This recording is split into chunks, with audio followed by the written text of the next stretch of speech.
But families like yours and communities like this one are still reeling from the devastation that left in its wake. I am not going to vote for him. He was a part of the Federal Reserve Board and then chairman of it when this economic crisis hit us and devastated us financially and economically.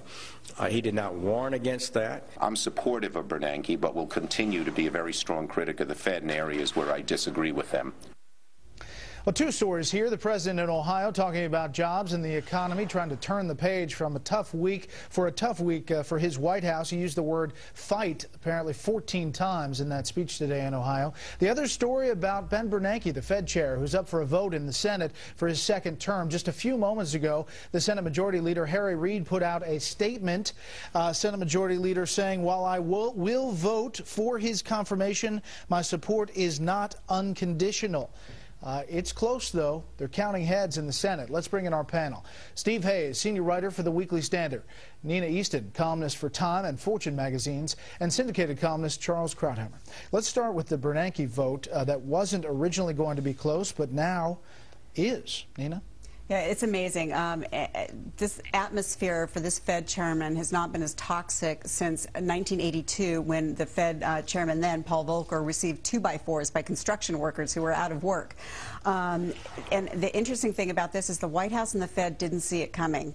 They didn't think this nomination was going to be in trouble. And part of the reason is that it was started by two gadflies, one on the left and one on the right. Ron Paul, the libertarian, who's frankly was right about the Fed's loose money policies for years and contributing to the ills of the economy, but people weren't listening to him, and they weren't listening to him a couple months ago when he put forward this audit bill, this bill for a congressional audit of the Fed. Bernie Sanders, socialist. He's an independent. He's from Vermont, but he calls himself a democratic socialist. He's been a real critic of the Fed for years, just as Ron Paul has. He used to call Alan Greenspan on the carpet. He has a bill that would where he wants to disclose the names of all the banks that received some $2 trillion in emergency loans during this financial crisis. He wants those names disclosed. Those two pieces of legislation are being used to hold up the Bernanke nomination. They want more openness on the part of the Fed, and they're also very critical of the Fed for not seeing this coming and for contributing to the problem in the first place. And it's like I said, the White House and the Fed didn't see this coming even as recently as late December. Well, there could be a Scott Brown factor in here for at least some of these votes, Charles. There surely is, and this is a perfect example of administration in disarray.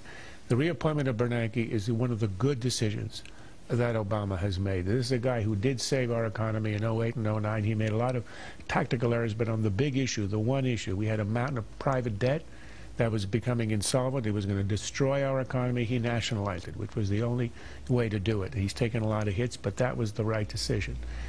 Obama's right in reappointing him. The reason that you've got a lot of Democratic defectors on this, because after all, the Democrats have a huge majority even now in the Senate and in the House, is that they watched the president after the Massachusetts disaster pivot and become a populist. You know, all the rhetoric about the banks, the bank tax, denouncing the fat cats on Wall Street. And the Republicans, the Democrats in the Senate are saying, I walked the plank on health care. I'm taking a hit on his agenda. Well, if he's going to pivot and become a populist, I'll become a populist also. And the first target who walks into that room is the Fed chairman. That's why he's under attack. It would be a disaster in the middle of a crisis, as we still are, with uncertainty all over the world. If he were not renominated, it would be a huge hit on us, and it would be a huge drop in the stock market. Steve, on that point, there are a number of lawmakers who came out and said, I'm going to support him because the market could lose 1,000 points if he doesn't get through. Yeah, and actually, I think that's a reasonable argument. I mean, look, I think Bernanke deserves some of the blame, certainly, for the loose money policies that helped get us into the mess. He also, I'm not as enthusiastic as Charles is about him, but he certainly deserves some credit for taking the kinds of risks that he took to basically flood the market with money, and inject some liquidity, make things more stable. The question, I think, will be how he gets us out of it if he sticks around. But in terms of what's causing all of these second thoughts, these sudden second thoughts, there's no question it's a Scott Brown moment. I mean, it has far more to do with Scott Brown than it has to do with quantitative easing.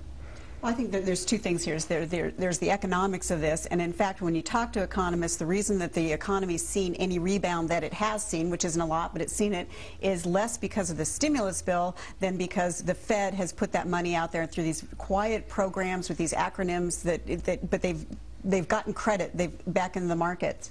But there's a political story, which is, and I think Charles alluded to that, which is people are angry about the Wall Street, the bonuses on Wall Street, which were extraordinary, and Wall Street profits, where they're trading. Frankly, they're profitable because they're trading on all that cheap money that the Fed is lending them. So this has become a political symbol. Ben Bernanke is a political symbol for all the anger that people have right now about Wall Street.